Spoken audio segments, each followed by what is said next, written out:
Halo teman-teman, ketemu lagi di channel saya, Mia Ye.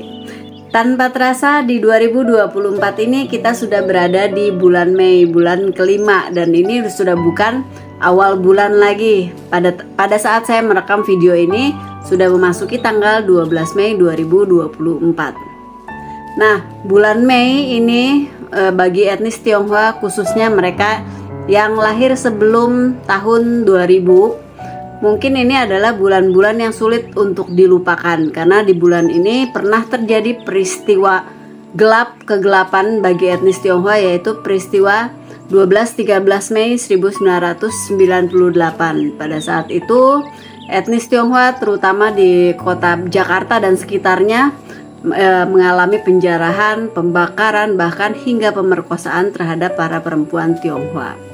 Tapi di video kali ini saya tidak akan membahas tentang kerusuhan Mei 98, melainkan kerusuhan yang terjadi di tahun-tahun sebelumnya di bulan yang sama tapi di lokasi dan tahun yang berbeda, yaitu kerusuhan Mei 1963 yang terjadi di kota Sukabumi. Dari berbagai sumber yang saya baca, salah satunya dari buku ini. Pada zaman dahulu, pada masa-masa itu sekitar tahun 1960-an itu, situasi politik nasional yang saat itu sedang sangat rumit itu akhirnya menimbulkan berbagai sentimen rasial di beberapa daerah di Indonesia. Sebelum terjadi kerusuhan di Sukabumi, kerusuhan rasial ini sudah dimulai lebih dulu di kota Bandung, yaitu pada tanggal 10 Mei 1963. Ini mulainya karena terjadi perkelahian antar mahasiswa Institut Teknologi Bandung atau disingkat ITB. Nah, karena Sukabumi dengan Bandung itu sama-sama Provinsi Jawa Barat dan letaknya berdekatan, jadi keesokan harinya pada tanggal 11 Mei 1963, pemerintah setempat di kota Sukabumi mengadakan rapat untuk mencari jalan bagaimana caranya supaya kerusuhan rasial itu tidak menyebar sampai ke Sukabumi. Keesokan harinya, berarti tanggal 12 Mei 1963, rapat tersebut masih dilanjutkan dengan menghadirkan pengusaha pribumi. Namun sayangnya pada saat itu juga terjadi bentrokan antara pemuda dengan seorang pelajar SMPN Bogor yang berasal dari Sukabumi, yang berakibat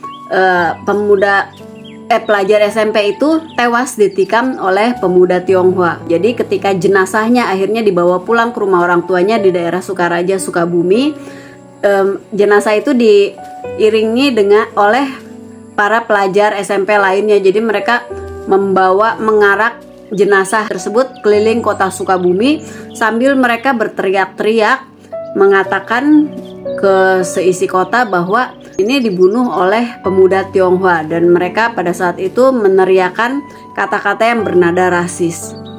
Lalu pada tanggal 15 Mei 1963 di Bogor, para pelajar mulai merusak toko-toko orang Tionghoa yang ada di kota tersebut, dan kerusuhan itu kemudian menjalar sampai ke Cicurug. Jadi Cicurug ini kalau yang nggak tahu itu merupakan suatu daerah perbatasan antara Bogor dengan Sukabumi gitu.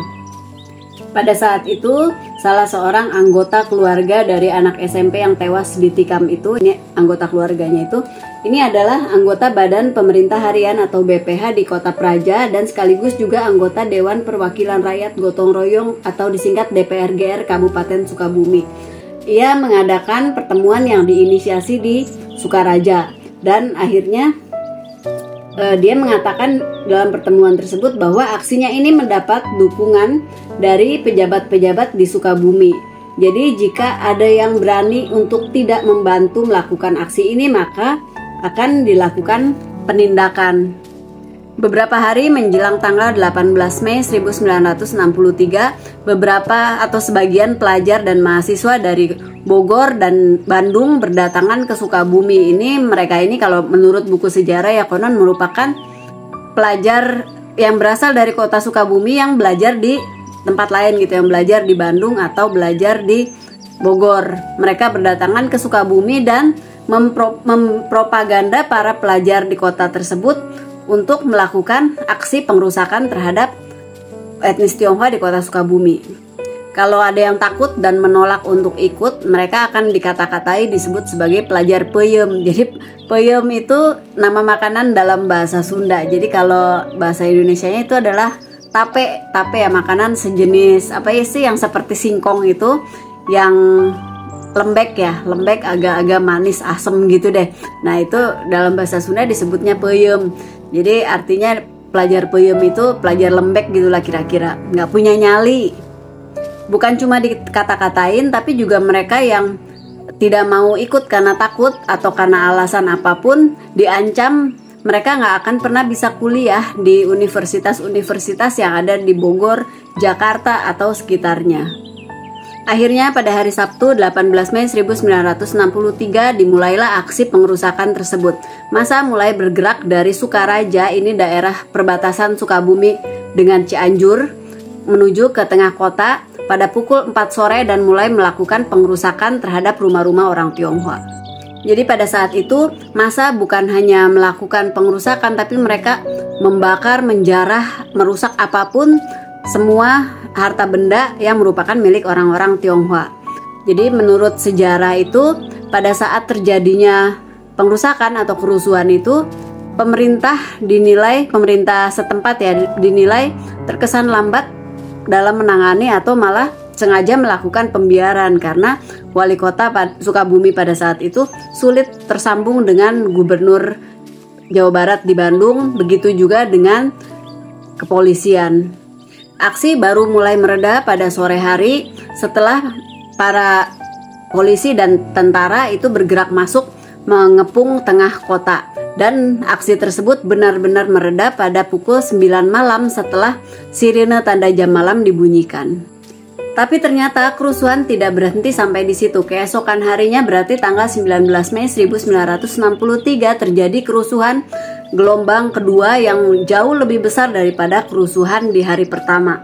Pada saat itu massa mulai dari anak-anak, pelajar hingga masyarakat umum ikut bergerak itu melakukan pengerusakan terhadap harta benda milik orang-orang Tionghoa.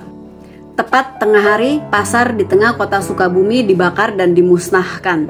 Jadi rakyat itu semakin marah ketika pada saat melakukan pengerusakan, penggeledahan barang-barang di rumah-rumah orang Tionghoa itu mereka menemukan banyak timbunan barang-barang keperluan sehari-hari yang pada saat itu di luaran, di pasaran harganya sedang sangat melambung tinggi gitu. Jadi mereka melampiaskan kemarahan dengan cara mengeluarkan barang-barang tersebut lalu dibakar di tengah jalan. Dan bukan cuma itu, tapi seisi pasarnya, berarti bahkan sampai ke ke rumah dan ke toko-tokonya itu habis gitu. Jadi benar-benar pasar itu dibumi hanguskan. Kebetulan part cerita yang ini tidak hanya saya dapatkan dari buku sejarah atau artikel-artikel sejarah, tapi juga dari cerita-cerita para tetua di keluarga saya. Kenapa? Karena rumah kakek saya terletak tepat di tengah-tengah pasar tersebut. Jadi otomatis keluarga saya juga terkena imbasnya. Jadi menurut cerita para orang tua, mereka saat itu masih sekolah, ada juga yang masih kecil. Jadi mereka semua harus mengungsi rame-rame, kalau nggak salah ke pendopo ya, ke rumah dinas wali kota atau apa deh, saya kurang tahu. Dan jaraknya memang dekat sekali dari rumah kakek saya kala itu gitu. Jadi mereka itu rame-rame ngungsi dan membawa apapun yang bisa mereka selamatkan, misalnya buku-buku pelajaran lah, sampai pendaringan beras itu yang diceritain sama keluarga saya sih gitu. Sedih banget sih denger cerita itu, karena bukan hanya pasar aja yang dibumi hanguskan, tetapi bahkan tempat-tempat lain seperti kelenteng itu juga ikut dirusak. Sekitar jam 2 siang, beredar selebaran yang ditandatangani oleh wali kota, dandim, dan wakil pelajar yang menghimbau supaya masyarakat menghentikan aksi kerusuhan. Jadi pada saat itu kerusuhan mulai dapat diredakan. Tetapi baru benar-benar reda setelah didatangkan Brimob untuk menjaga kota. Dan pada malam harinya kembali diadakan jam malam.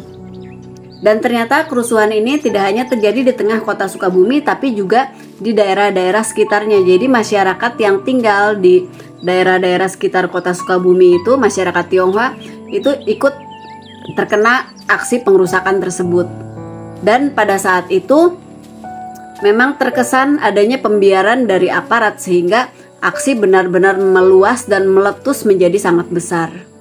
Bahkan menurut cerita di sejarah yang saya baca ini, ada para pelaku yang datang meminta restu kepada aparat untuk melakukan aksi kerusuhan tersebut. Wadah. Pasca kerusuhan, para pelaku pengrusakan diadili di Pengadilan Negeri Sukabumi dan otak pelaku utamanya dituntut 6 tahun penjara. Dari semua daerah yang mengalami kerusuhan pada saat itu, Kota Sukabumi itu mengalami kerugian yang paling parah. Jika ditaksir dengan rupiah, orang-orang Tionghoa di kota tersebut mengalami kerugian sebesar 2,5 miliar pada masa itu. Kira-kira berapa banyak tuh guys kalau dirupiahkan di zaman sekarang? Wah, nggak bisa ngebayangin banget deh. Sementara kerugian yang dialami oleh pemerintah ditaksir mencapai 100 juta rupiah. Karena keterbatasan dana milik pemerintah setempat, pasar yang di bumi hanguskan itu tidak bisa segera dibangun dan beraktivitas normal kembali seperti sedia kala. Jadi kalau menurut di buku, saat itu pemerintah setempat hanya punya anggaran sebesar 4 juta sekian gitu, 4.900.000 sekian. Jadi itu sangat berpengaruh pada situasi dan kondisi perekonomian serta perdagangan. Pasar jadi lesu dan sukar mendapatkan uang tunai. Saat itu beberapa partai seperti Baperki ikut membantu menolong korban kerusuhan. Di kota Sukabuminya sendiri ada perkumpulan Tridharma atau Samkau yang turut aktif menggalang dana untuk menolong korban-korban kerusuhan.